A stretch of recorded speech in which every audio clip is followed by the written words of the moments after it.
Your fingers twitch. That's the first thing you notice. Just a small tremor in your right hand, like a forgotten vibration. Your body is trying to tell you something.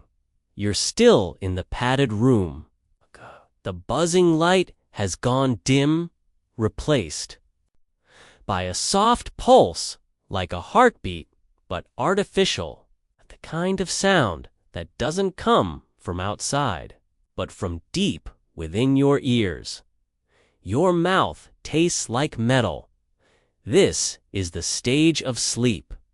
Deprivation, where reality frays just a little at the edges, not in a dramatic way. There are no flashing lights or melting clocks. Just a unspooling unspooling of your certainty that things are what they seem. You step out of the room, and you're in a hallway again. Not the old one, a new one. This one has wallpaper that fades from green to gold, like a sunset smeared sideways. You're heading toward a doorway marked asterisk, asterisk, the 11-day sleepless boy. Asterisk, asterisk, and yes, it's real. You're about to meet Randy Gardner, a 17-year-old high school student from San Diego, who, in 1963, decided to stay awake for science and for a school fair. Because of course he did, he made it 264 hours. Without sleep, that's 11 full days. The longest scientifically documented case of intentional sleep. Deprivation in human history. You walk into a small room filled with newspaper clippings and grainy footage.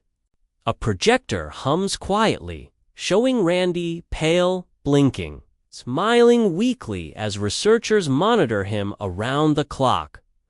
For the first couple of days, he was fine. A little tired, a little forgetful, but still joking, still alert. By day 4, things got strange. He started hallucinating. Thought he was a football player. Mistook street signs for people. By day 6, he couldn't perform simple math. He forgot questions halfway through answering them. He stared into space, smiling at nothing. By day 10, he couldn't feel his feet, and yet, somehow, he didn't suffer any long-term damage. At least, that's what they said. Historians still wonder if Randy's brain ever fully recovered. There's no way to know. He's lived a quiet life since then. But here's the thing. After his record was set, the Guinness Book of World Records refused to accept any more sleep deprivation attempts. Too dangerous. Even watching it was uncomfortable. You start to feel it now, that strange, hollow empathy for someone to awake for their own good. Randy wasn't alone. Other people tried to beat his record. Most failed. A few succeeded, unofficially. But their stories are murkier, filled with medical issues, confusion, even psychosis.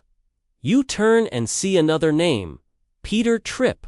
He was a radio DJ in the 1950s for publicity. He stayed awake for 201 hours. While broadcasting live from a glass booth in Times Square, the crowd cheered. The sponsors loved it, and Peter, he unraveled. By day 3, he was paranoid. By day 4, he accused nurses of conspiring against him. By day 5, he believed his shoes were full of spiders. Doctors said he experienced waking dreams, full-blown hallucinations with voices and plot lines. His EEG scans looked like those of someone asleep. even though his eyes were open. Afterward, Tripp never returned to his old self. His career faded. His personal life crumbled. Sleep deprivation doesn't just steal your energy, it rewires the self. You're sitting on a worn velvet stool now, reading a quote etched into the wall. Greater than the mind that cannot rest begins to fracture itself to survive. You look around. The walls seem closer than before. Or maybe your perception is just off. Time feels syrupy. Gravity feels unreliable. You try to stand and feel your knees hesitate, not in pain, just in uncertainty. And somewhere, faintly, you hear music. Not from a speaker, not from outside, from inside your head. A gentle piano loop. This is another symptom. The brain, desperate for structure, begins generating its own patterns. Lights, sounds, loops. It's called perceptual distortion. Some people call it the waking dream. You walk now, slowly into another corridor, dimly lit, with glowing lines tracing the walls. You run your hand along one of the lines. It's warm. This corridor isn't real. You know that. But your brain doesn't care anymore. Sleep deprivation blurs the boundary between imagination and experience. That's why it's been used as a tactic in interrogations, not just because it weakens the body, but because it breaks confidence in your own mind. You can't trust your memory. You can't trust your judgment. You can't even trust your own feelings. And the worst part, you feel totally lucid. You're not slurring your words or drooling in a corner. You're awake, but you're also a little other. You turn another corner and find a mirror. You hesitate, then look. Your eyes are red. Your pupils too wide. The light seems to flicker even when it's not. And for a moment, you see yourself blink. Even though you in single quotes, did the mirror self is a second ahead. Or a second behind. Either way, you step back. Another quote is carved into the base of the mirror. Greater than sleep is not the absence of waking. It is the keeper of sanity. You believe that now, but still, you're not asleep. You sit down again. This time in a low armchair that seems to have appeared just for you. The hallucinations have softened. You're not seeing monsters or talking clocks. Just patterns. Flickers. At the edges of your vision, little sparks of not quite there. Your thoughts come in waves now. Some complete, some half-baked. You think of flowers and traffic and your own heartbeat. You wonder how long it's been. You wonder if the light is real. You wonder why you're still going. And then you remember. This is a challenge. A test. A journey into what happens when sleep is denied, delayed, and dissected, and you're not done yet, because the weirdest part, you still feel kinda okay, a little tired, a little slow, but not broken. And that might be the most dangerous thing of all. Because the next phase is where the real damage starts. You blink. Not because you're tired, though you are. You blink because the world around you has softened. Your vision has a kind of static haze to it, like someone smeared a foggy fingerprint across the lens of your reality. Sounds are muffled now. Your own breathing echoes too loudly, too slow. You're not just sleep-deprived anymore. You've crossed into a different mental space. The fragile, paper-thin boundary between exhaustion and true cognitive breakdown. Congratulations. You've entered what scientists sometimes call the third stage of sleep deprivation. Stage 1 is denial. Stage 2 is dysfunction. And Stage 3, Stage 3 is where your brain starts actively turning against you. But don't worry. You're not alone. You're in a room now.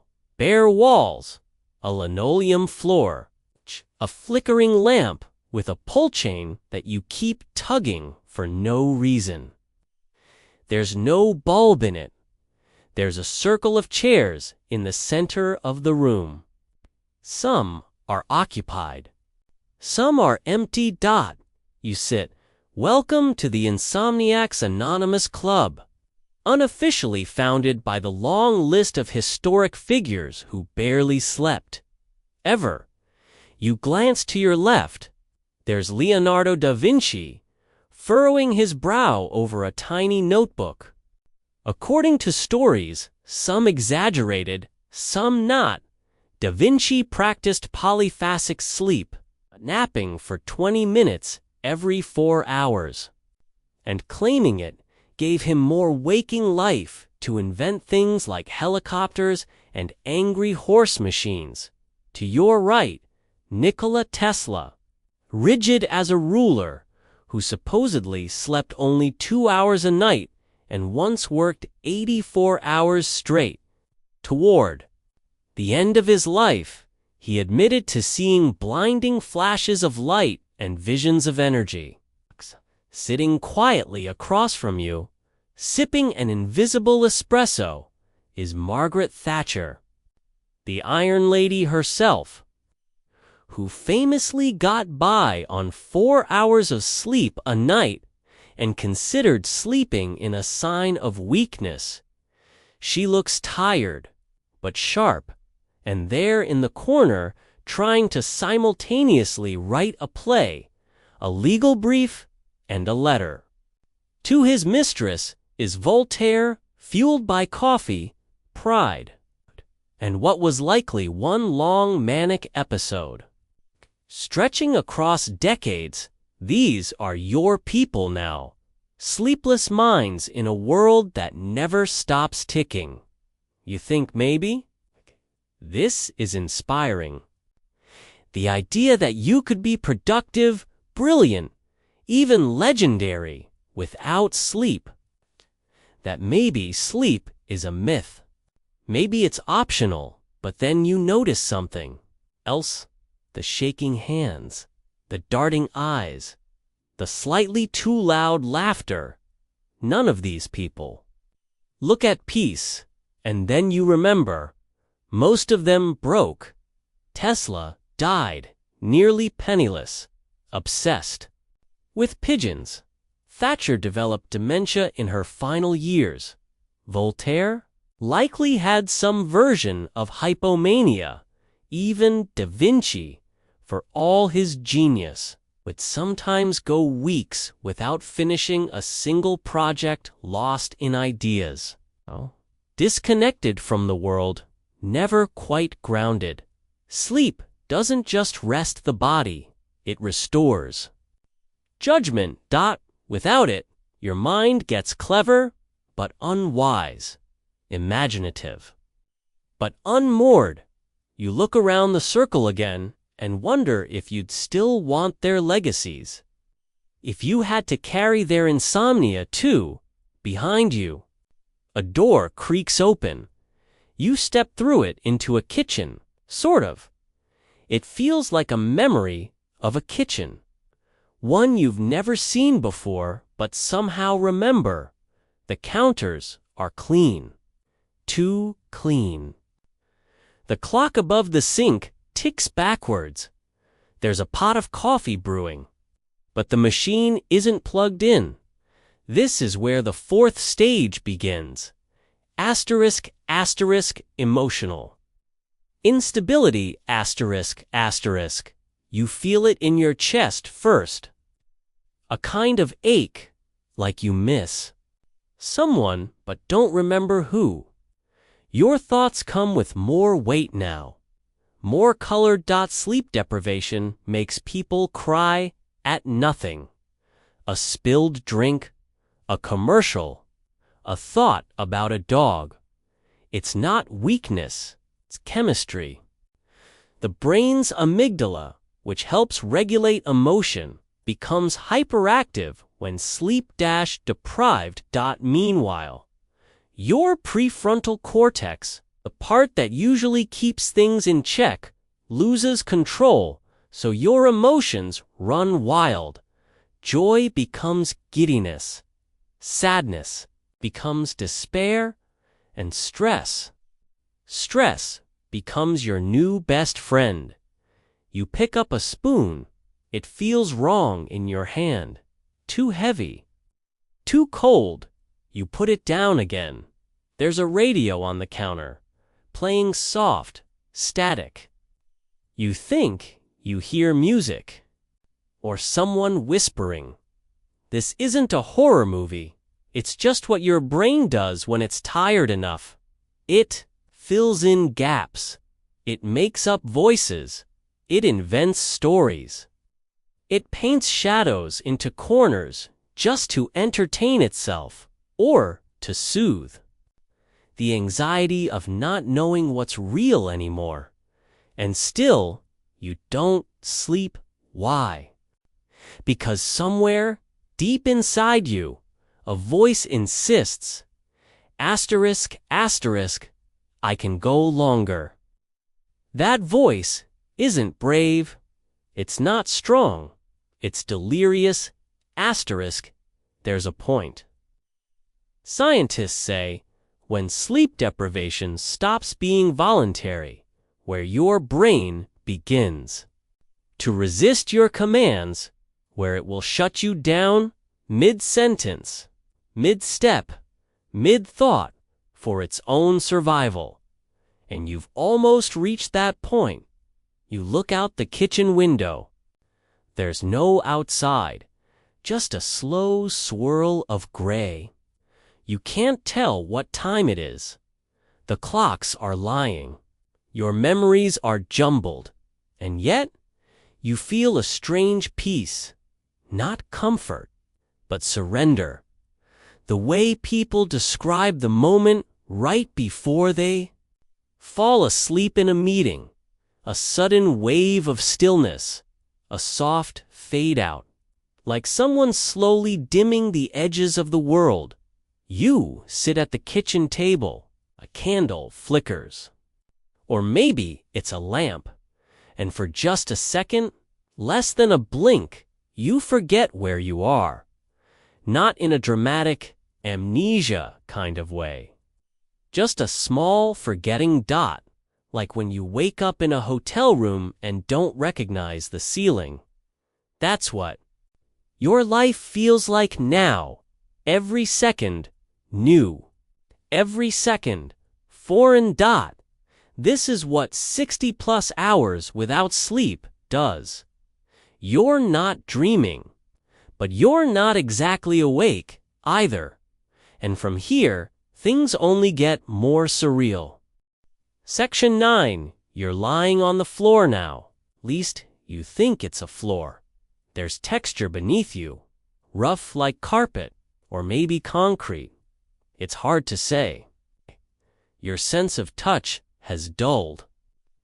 The world feels like it's being described to you from a distance, like a podcast with bad reception. Your eyelids are twitching, but they won't close.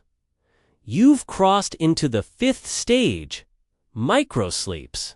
Sounds cute, right? Like little naps wearing boaties? But no. Microsleeps are glitches. Your brain begins shutting down tiny portions of itself without your permission. For just a few seconds at a time, one moment you're awake, the next, gone, no dream, no transition. Just a blackout. And here's the terrifying part. You don't notice them. You can have dozens of microsleeps an hour and not realize it. Your eyes stay open. Your body stays upright, but your brain, it's ducking out. You're operating in borrowed consciousness now. Scraps of focus stitched together by habit and luck. You sit up. The room has changed again. It's a library. Or maybe a courtroom. Books line the walls, their titles flickering. Like faulty neon signs, cognitive decline, and you, us. The Insomniac's Guide to Hallucinations, How to Stop Seeing Faces in the Wallpaper, us. You reach for one, and your hand passes right through it. Of course it does.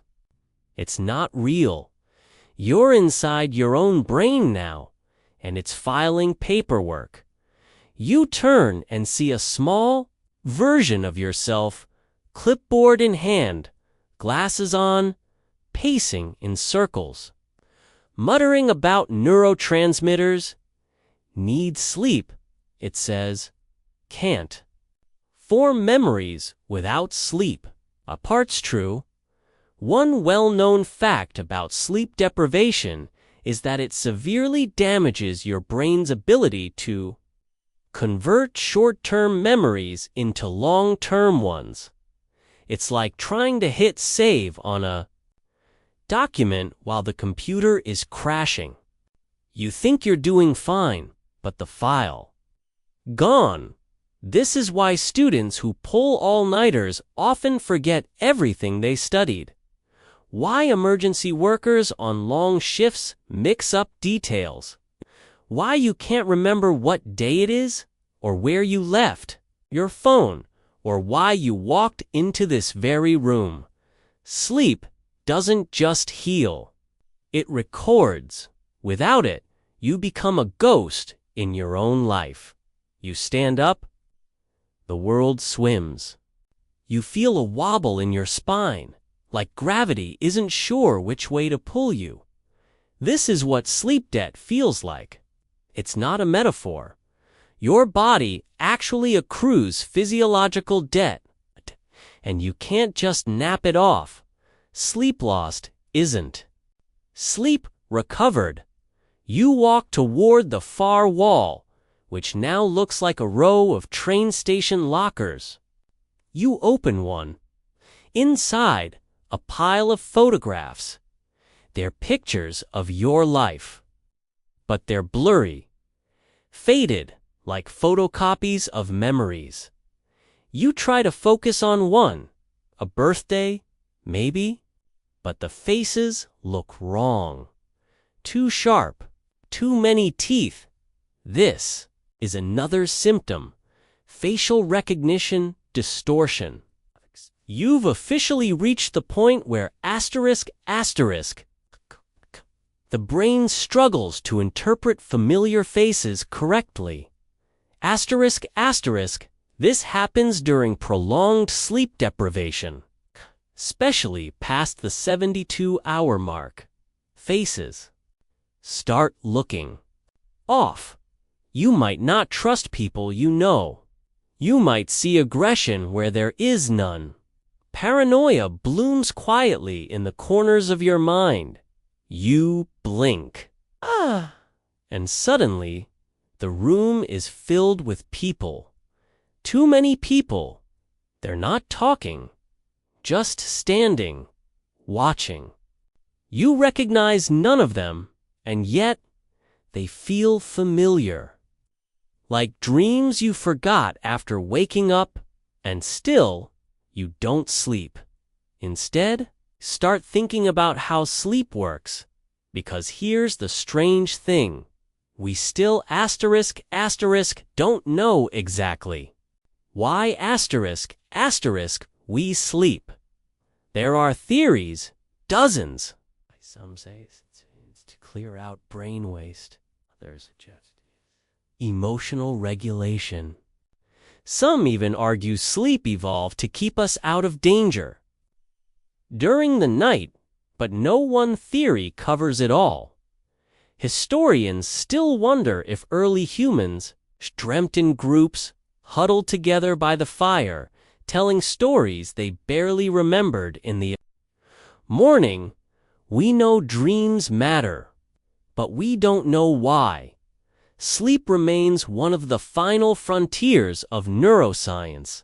And yet, here you are, marching straight through the wilderness of sleep loss. You walk now into a hallway that stretches impossibly far. The floor is soft. The air is still. Each step is a decision. Do you sleep now, or do you keep going? Of course, you keep going, because there's something morbidly fascinating about seeing just how far your body can be pushed. And science agrees. Sleep deprivation is used to study everything from schizophrenia to Alzheimer's to psychosis. Because when the brain is sleep deprived, it begins to mirror symptoms of those disorders: hallucinations, delusions, cognitive dissociation. You're not just tired anymore. You're chemically altered. Your cortisol levels have spiked. Your blood pressure is higher. Your immune system is compromised. You're more likely to get sick, to injure yourself, to make catastrophic decisions based on faulty logic, and yet still walking, still wondering if maybe, somehow, you're the exception. Maybe you're one of the rare ones, who can thrive on no sleep, who can live in this half-dream world without unraveling. Maybe, but probably not. You turn one final corner and find a chair, a recliner this time. It looks familiar. You sit, and suddenly the world narrows. You feel it. That slow pull downward. Your head dips. Your thoughts scatter. The moment just before sleep. But it doesn't come because you've forgotten how. The chair you're sitting in reclines all the way back on its own. No buttons, no levers. Just slow, compliant sinking like it knows what you need better than you do. And you surrender not to sleep. No, that still won't happen. But to stillness, your body goes slack, not out of comfort, but because your muscles literally can't bother anymore. Your posture is less a choice now and more a collapse in slow motion. Like a marionette someone left leaning against the wall. Your thoughts, they've gone full screensaver. You're not thinking words anymore. You're thinking colors, loops, flashes. Your inner monologue is skipping. The sentence begins, but it doesn't. You forget what verbs are. You forget what forgetting feels like. This is the asterisk. Quiet decrescendo of the ultra-fatigued mind, asterisk. And somewhere, lost inside the static of your own brain, a single, irritating fact begins to surface. You're now legally drunk. Not from alcohol, from sleep deprivation. Studies have shown that going 24 hours without sleep impairs your judgment, reflexes, and decision-making just as much as having a blood alcohol content of 0.10%. Higher than the legal driving limit in most countries. At this point, 72 hours in, you're not just drunk, you're blitzed, your brain is lagging, your short-term memory is shot, your executive function has left the building. If someone handed you a pen and asked you to write your name, you'd probably stare at it like it was a small fish. You can't feel time anymore. Not really. It used to feel like an hour was 60 minutes. Then it was just ... a long blink now. Now it stretches and snaps and coils like a rubber band under stress. 5 seconds feel like an hour feels like fog. You don't know what day it is. You don't know what room you're in. You're not even entirely sure if you're upright or upside down because your vestibular system, the part of your inner ear that helps balance and spatial awareness, is starting to misfire. You begin to sway. Not physically, at least not yet. But mentally. Ideas lose their shape before they finish forming. And then the auditory hallucinations kick in. Not like ghosts whispering in the attic. More like music. In the walls, elevator chimes where there are no elevators. A dog barking from inside your mattress. That's real, by the way. One of the most common hallucinations during extreme sleep deprivation is phantom sounds, music, speech, distant sirens.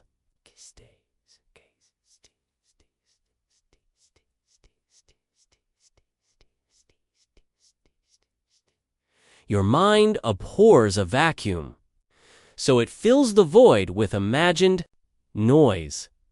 And here comes the kicker.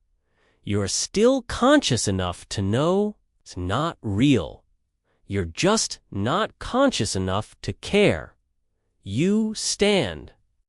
The chair seems surprised. Wasn't expecting that.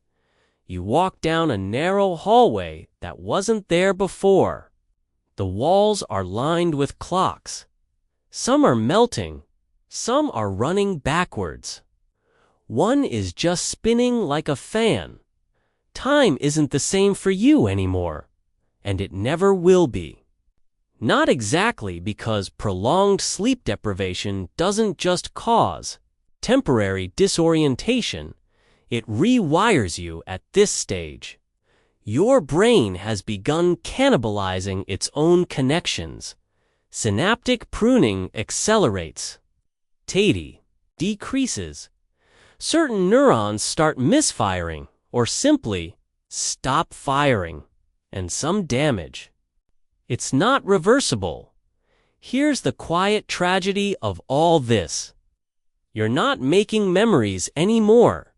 This whole experience, surreal, bizarre, unforgettable, is already being erased in real time by your brain's inability to commit anything to long-term storage. It's like trying to write a novel on a computer with a dead hard drive.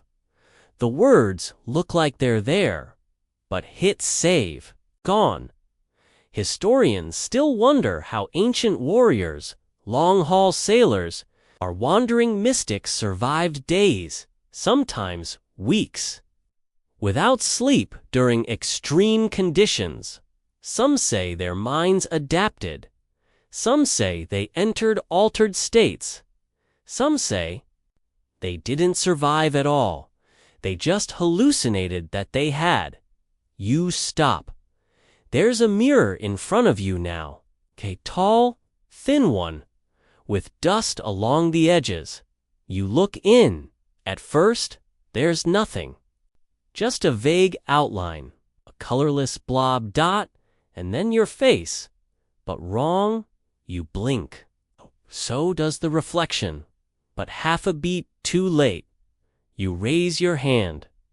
It follows, but in reverse. Like a cheap animation, Your own reflection looks uncertain, like it's trying to remember who it's supposed to be. You step back.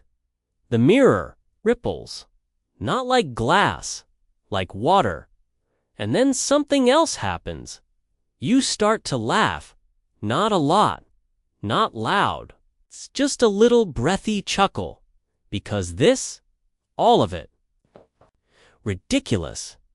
The kitchen that talks, the chair that tilts, the mirror that reflects confusion back at you. You're in a dream, but not. You're not awake, but not asleep. You're in that strange little hallway between two states, and both doors are locked. So you laugh, because what else is there to do? You take a deep breath. It feels strange, like it's not your breath, like you're borrowing someone else's lungs. And then something flickers. Not outside. Inside, it's that primal part of your brain. The part that's been around for thousands of years. The asterisk. Survival system. It starts to whisper, not in language, in instinct. Sleep, sleep, sleep. You begin to feel it, asterisk, all at once.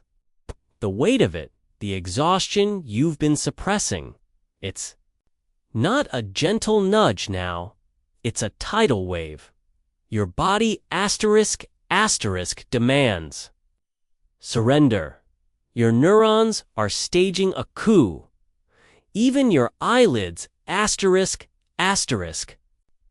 Once loyal servants are defecting. And still, somehow, you resist. Not out of strength, not out of will, out of habit, because at this point, sleep is no longer a reflex. It's a decision, and you forgot how to make those. The world fades. Again, not black, just gray, soft gray, like television snow. And through the fuzz, a single ridiculous thought bubbles up. Asterisk, maybe I'll sleep tomorrow. You don't remember standing up, but now you're walking again barefoot across a floor that feels like cool tile. Or maybe linoleum, or maybe it's just your skin playing tricks on you again. The corridor stretches forward, dimly lit, endless. You're not sure if you're indoors or outside. Ceiling is either incredibly high or not there at all. You reach out to touch the wall, and your fingers graze something soft. Asterisk, not the texture of stone, but the sensation of a thought. Asterisk, it slips through you. There's a sound now. A soft, repetitive hum. Familiar, almost like your childhood bedroom fan, but it's coming from above, below.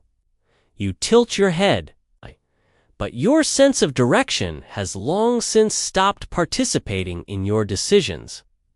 Now you're in a train station, or a museum, or an airport terminal that only exists in dreams.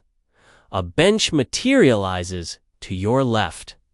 You sit without thinking because your legs have taken on that quiet tremble again. The kind that says, hey, we're just muscles.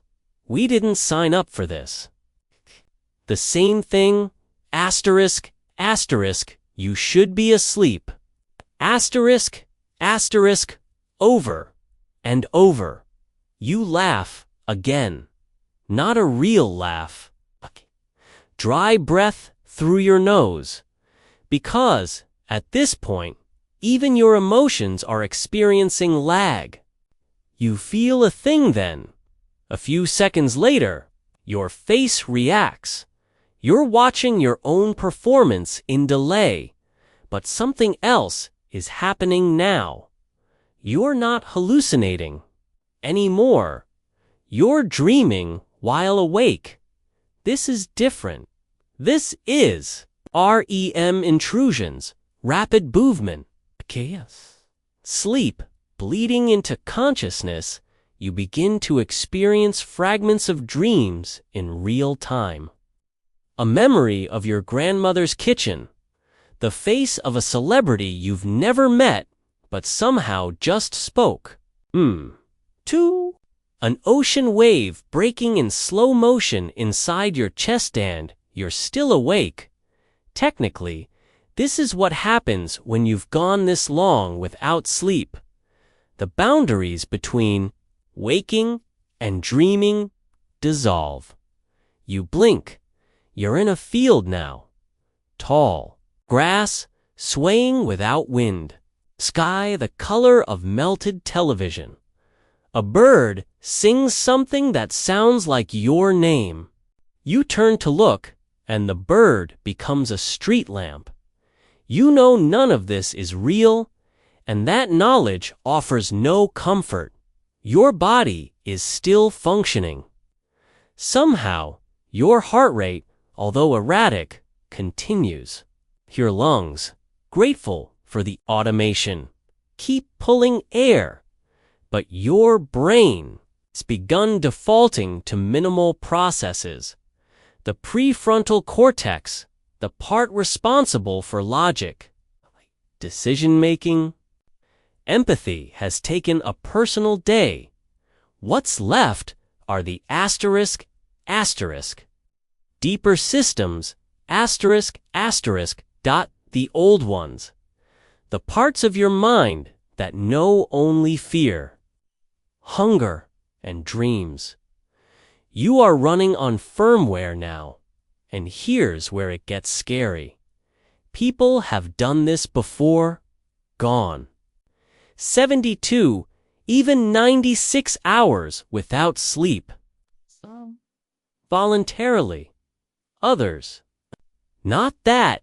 There was that infamous radio host in the 50s who broadcasted for days straight, deteriorating live on air until his speech slurred and he forgot where he was. There were sleep deprivation experiments in the 20th century that would never pass ethics boards today. There are urban legends about Soviet labs and nightmare chambers, most of which are fiction, but still, historians and scientists still debate how long a human can survive without sleep. The record, officially, is 11 days. But no one recommends trying it because the damage begins early. And it doesn't always reverse. You walk again, now through a city that looks like your own, but not. Signs in familiar fonts with unreadable words. Streetlights that flicker in patterns that feel almost personal. People walking dogs that aren't dogs. You try to wave. Your hand doesn't respond. Somewhere, a fire alarm goes off. But it sounds more like a lullaby. You see a park bench and sit again. You wonder, what happens if you never sleep again? Not in a dramatic way, just hypothetically. Does your brain simply burn out, like a bulb left on too long? Would you just collapse one day? Not from fatigue, but from systemic failure? Or would you enter some new state of consciousness altogether? People have claimed it. Monks, ascetics, certain sleep hackers who insist they've trained their brains to operate on 2 hours a day. But even they must nap eventually. Even they cycle through. Sleep is not optional. It is mandatory maintenance, and you've skipped the oil change for 3 days straight. Now your engine's knocking. You hear a voice behind you. It says, "Do you remember who you are?" Don't turn around, because, honestly, you're not sure. Names feel fictional right now. You know you're asterisk. Someone asterisk. But you can't quite grasp the edges of that self anymore. It's like trying to see your own eye without a mirror. Your identity, like your memories, is fading into static, dot, and still. You do not sleep. Why? You don't know. Maybe because you've made it this far. Maybe because surrendering feels like failure. Maybe because part of you still thinks this is a game. You close your eyes, not to sleep, just to reset inside your head. Things are quiet, for the first time in hours, and then a whisper so faint it could be a breeze, or your own neurons misfiring. But it says, you don't know what almost means anymore. Almost what? Almost done. Almost asleep. Almost not here. The whisper has vanished, and now the air feels like velvet wrapped around your skin. Soft, thick, and oddly warm. You take a step, or maybe you just imagine it, and suddenly the ground ripples like the surface of a calm lake. The laws of physics aren't exactly reliable here. Neither are your thoughts. They're starting to slide off each other like wet leaves. One won't stick to the next.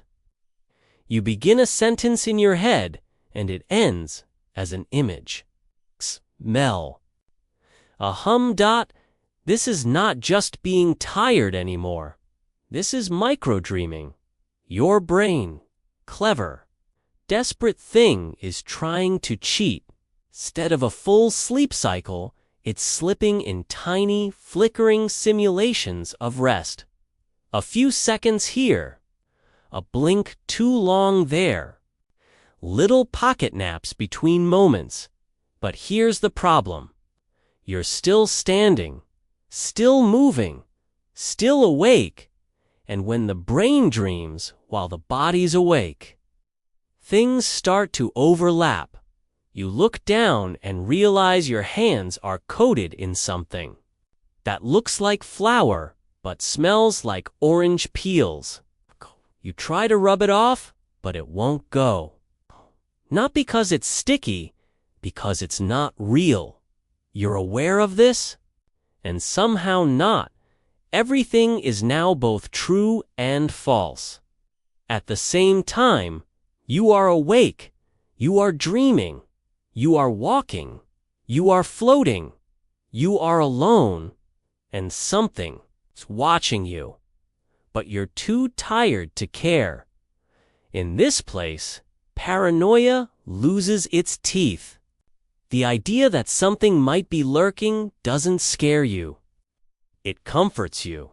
You'd honestly be relieved if a 7-foot-tall shadow person appeared and just told you what time it is, because at least it would mean asterisk, asterisk, someone knows what's going on asterisk, asterisk. Your mind plays another trick. You hear your name again, but it's coming from the walls, or the sky, or maybe your own mouth. You're not startled, you're not surprised. You just say, "What?" softly, and wait. Nothing answers. Of course, you start walking again through what appears to be an underground library, or possibly a botanical garden. Shelves of books and moss-covered columns melt into each other. There are vines crawling across the ceiling, spelling out unreadable words. One word stands out. Sleep. You sigh, out loud, like, A person sighing after walking into the room and forgetting why they came in. That's your entire brain now, still technically functioning, but with zero context. And here comes another delightful surprise. Asterisk, asterisk, your immune system? Asterisk, asterisk, it's given up to 3 days without sleep, and your white blood cell production is tanking. Inflammation markers are up. Your body can't fight infection properly.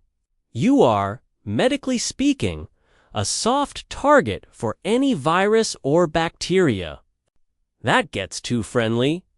Ever noticed how you always get sick after pulling all-nighters? This is why sleep isn't just for dreams. It's for survival. And yet, here you are, still going, like some half-drunk ghost at a party that ended hours ago. But you refuse to notice. You sit again, or maybe the floor rises up to meet you. You honestly can't tell anymore. You just know that your legs aren't standing, and that feels like a win. In the distance, you hear something that sounds like a lullaby, not one you know, not in any language, but it hums in a rhythm your bones recognize. It says, asterisk, asterisk, come home, asterisk, asterisk, you smile. Not because you're happy, because something about it feels earned. There's a little-known detail about the brain. At this level of sleep deprivation, your body temperature drops, just slightly, enough that you feel chilly even in warm rooms. It's part of your brain's way of trying to coax you into rest, lowering your temperature to trick your system into winding down. But you resist. You always resist at this point. Sleep would feel like a betrayal of the challenge. You told yourself you'd do this. You told everyone watching. You liked and subscribed. You left a comment with your time zone. You can't stop now. Or maybe you can. A new space opens before you. A room made of linen and stars. Everything is slow here. Gentle. There's no pressure. No. Just soft edges and the faint scent of laundry and vanilla. You feel yourself begin to tip sideways. Your head leans. Your eyes narrow. The world shifts, gently, then just before sleep can catch you. You remember something.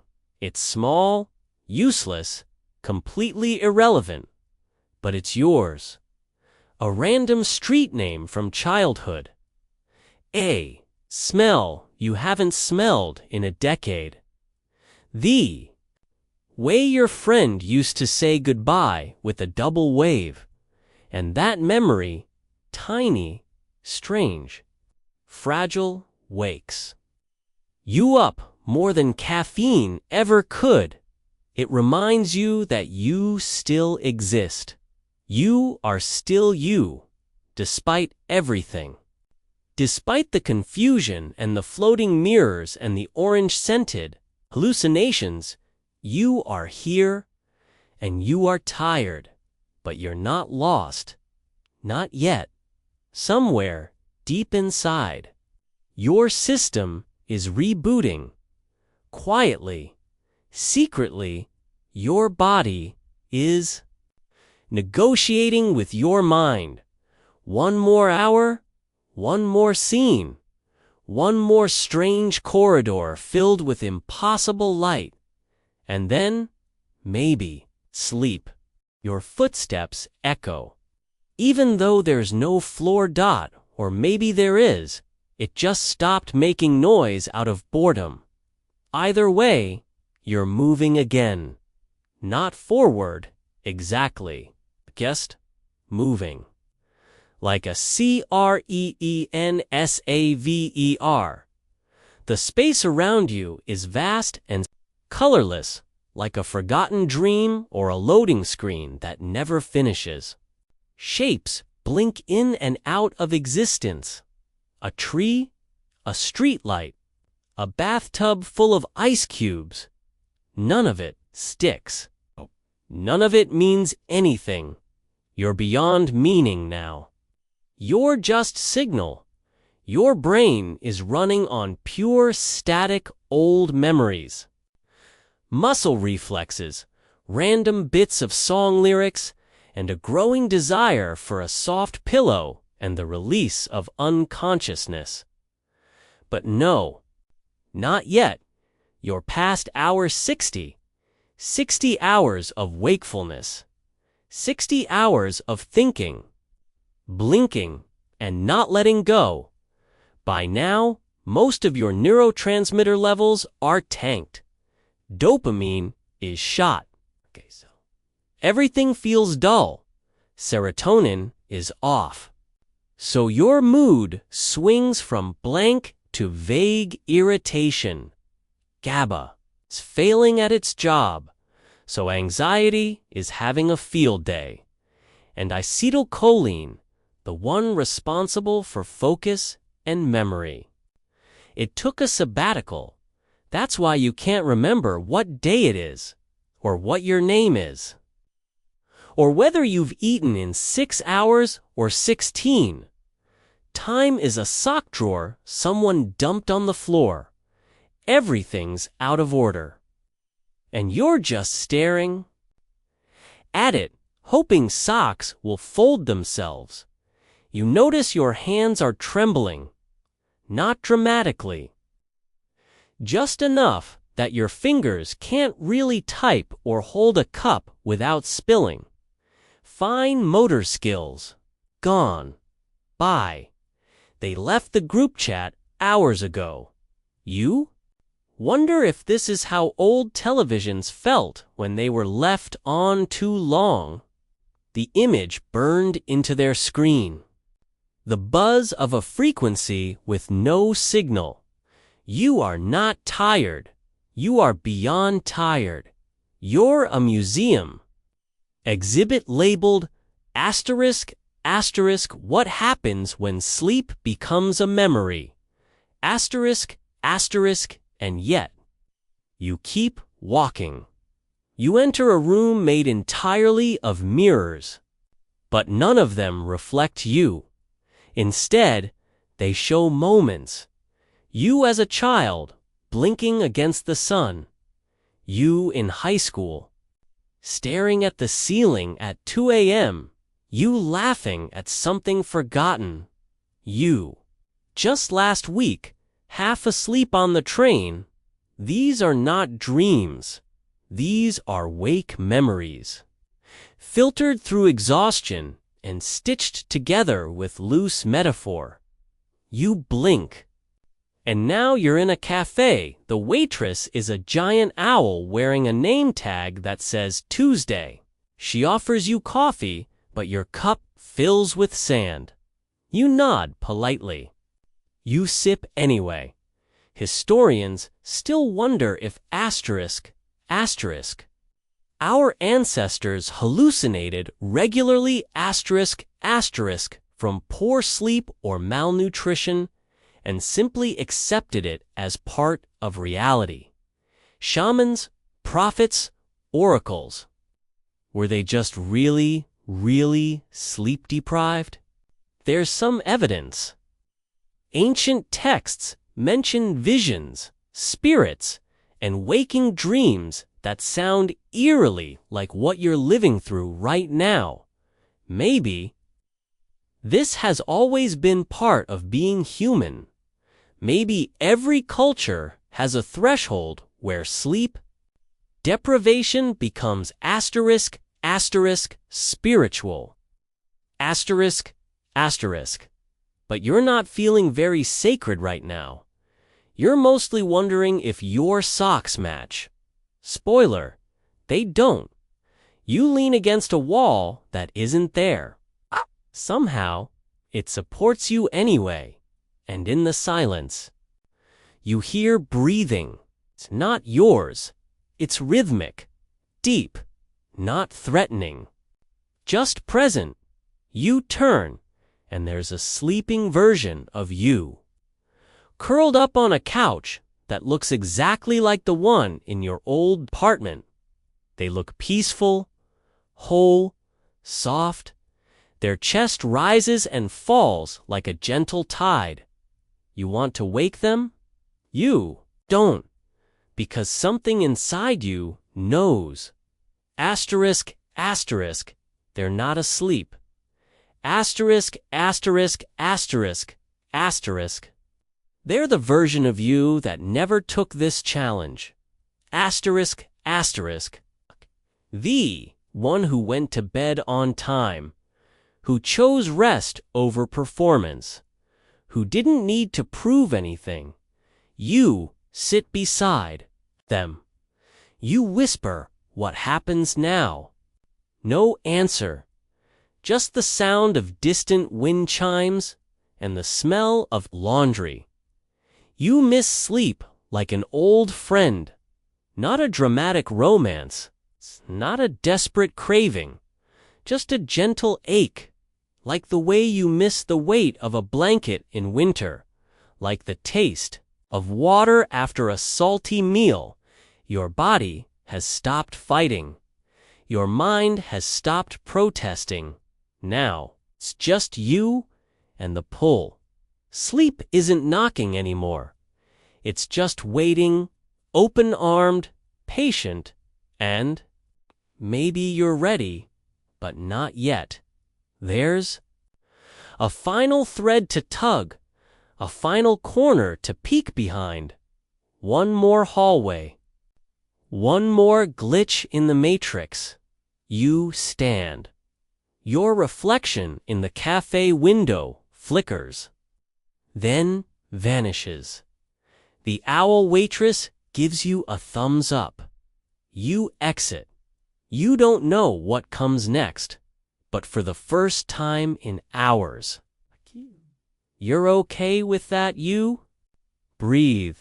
The world exhales with you, and somewhere far off, like a lullaby through walls, you hear it again. Asterisk, asterisk, almost there. Asterisk, asterisk. You don't remember how you got here. There's no entrance, no exit, just here. A long hallway made of soft fabric and flickering lights. The walls billow slightly as if breathing, and each step you take sounds like a page being turned in. An old book. You are deep now. Deeper than tired somewhere, past fatigue, past effort, past even the idea of being awake. You are a dream wearing a body. A question wrapped in skin. And still, you keep going. A new noise joins you, faint, mechanical, like a gentle tick-tick coming from your own skull. It's your circadian rhythm trying to be relevant again. Poor thing, it's completely out of sync now. Your body clock is running on fumes and ambient guesswork. Is it morning? Is it midnight? You have no clue. The sun is a myth. The moon is a metaphor. Your internal compass is just spinning in circles. Muttering apologies.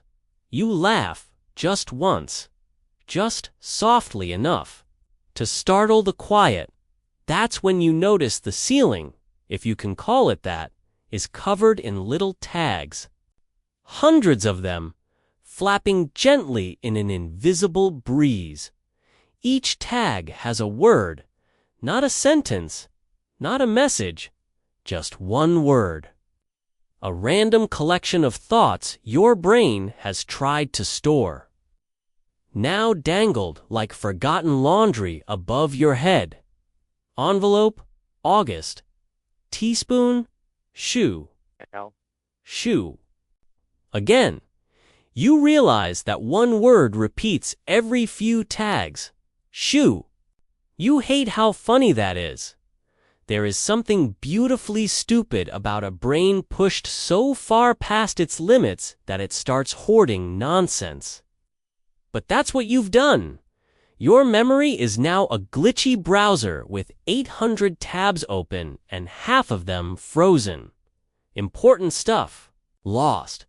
But for some reason, your brain still knows every line from that one cartoon you watched 12 years ago.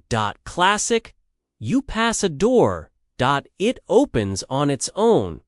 Inside is a tiny theater, velvet seats, dim lights, no screen. But when you sit down, a film begins anyway. Not on the wall, inside your head. Scenes flicker through your eyes like a rapid slideshow. A birthday cake with one candle, a cat sleeping on your chest, rain on a windshield. The first time you stayed up past midnight, key, just because you could. Someone saying your name like it meant something.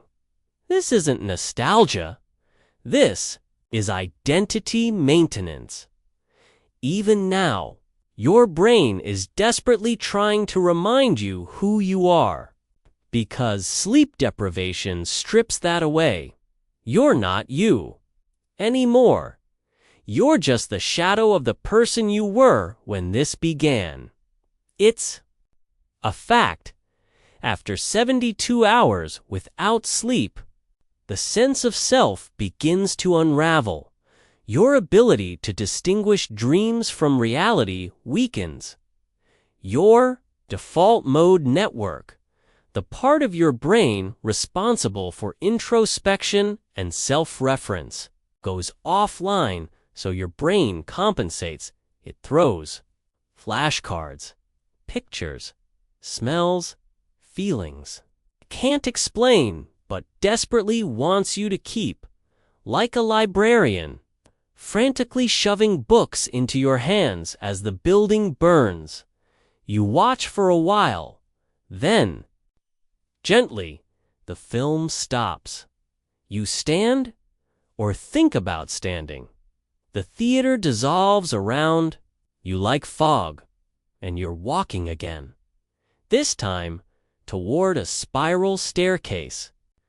It winds upward forever, but you climb without question.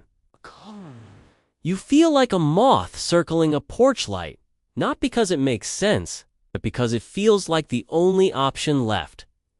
Every step squeaks. Each turn feels identical. It's like a looped dream, and somewhere deep in the marrow of your bones, you know this is the final stretch, the last act of this strange, sleepless play. Your body feels heavy, but your mind is featherlight. You're aware of your pulse now steady but soft, like it's tired to. Everything is quiet. Even your thoughts have learned to whisper. And then you reach the top. A single room, blank, white, still. And in the middle, a bed. Not a metaphor, not a hallucination, just a bed, the perfect kind, cool sheets, dim lighting, a breeze that smells like lavender and childhood. You don't run to it. You walk slow, respectful, because this is sacred. The end of your journey, the answer to every cell's question, the long, long exhale your soul has been waiting for. But here's the twist. You don't lie down. Not yet. You just stand there, looking at it, feeling the gravity of rest, the tenderness of surrender, the soft weight of letting go. Historians still debate whether ancient warrior cultures used sleep deprivation as a rite of passage, a way to strip identity, weaken ego, and induce visions. But you get it now. You've been through a transformation, not epic, not heroic, just deeply, profoundly human, and now you have the option, the invitation to rest. But something holds you back. Maybe it's pride. Maybe it's momentum. Maybe it's the fact that, in some strange way, this delirious world of sleepless wandering has become familiar. Like walking a dream you've memorized. Still, you reach out. Fingers touch the blanket. It's warm. And finally, you allow yourself to ask, have I done enough? And the answer is silence. But it feels like yes. The moment stretches, you and the bed. A quiet standoff between exhaustion and surrender. Then, no ceremony. No dramatic music, you sit. Just that. A simple choice. A final act. And it feels like falling up. The bed welcomes you like it's known you forever. It doesn't squeak. It doesn't shift. It just holds you, like warm water around a sinking stone. Your limbs let go first, then your shoulders, then the space behind your eyes. Even your breath slows, not because you're trying, but because your body finally remembers how. You don't. Close your eyes. They close you. You are not awake now, but you're not asleep either. You are somewhere between. In that rare golden place where the mind exhales. And in this space, something stirs. A realization. Soft as a moth wing. You made it. 72 hours, 3 rotations of the Earth, a journey that bent reality, tested biology, and wove hallucination. Into memory. You went all the way down into the deep. Sleepless spiral. And now you're rising. And as your brain begins to reboot, piece by careful piece, you notice something strange. It's not all coming back. Some parts were left behind. The clutter, the static, the noise, the panic you didn't know you were holding, the pressure to always be alert, always be productive. Gone. Sleep deprivation didn't destroy you, but it did. Erase a few things you didn't need, and now there's room for stillness, for softness, for dreams that don't punch the walls of your skull, but whisper through keyholes. It's quiet now, not because the world is quiet, but because you finally stopped shouting inside. Your thoughts slow. They walk instead of run. They murmur instead of bark. A single image drifts across your mind. A field, gold with grass. No sound but wind. And in that field, a version of you is already asleep, stretched out, smiling, weightless. You want to join them? You will. But first, one last flicker of wakefulness. A parting gift from your brain. Perhaps it offers you a final, quirky detail. Did you know rats, when deprived of sleep long enough, develop microdreams while still moving seconds-long bursts of REM-like activity sprinkled between blinks? You smile at that. Because in a way, so did you. You've been dreaming all along, with your eyes open, with your feet moving, with your neurons, holding lanterns through a maze of fog, and now you let go. No more stairs, no more mirrors, no more mirrors, no more owls or shoelaces or timelines, just the slow, slow tide pulling you home. Everything fades, everything floats. You become smaller than thought, softer than skin, lighter than breath. You are sleep. You are stillness. You are back. Word count 1140. Asterisk, asterisk, final wind down extra 300 words. Asterisk, asterisk. There's nothing left to do now. No steps to take. No clocks to chase. No edges to stay awake for.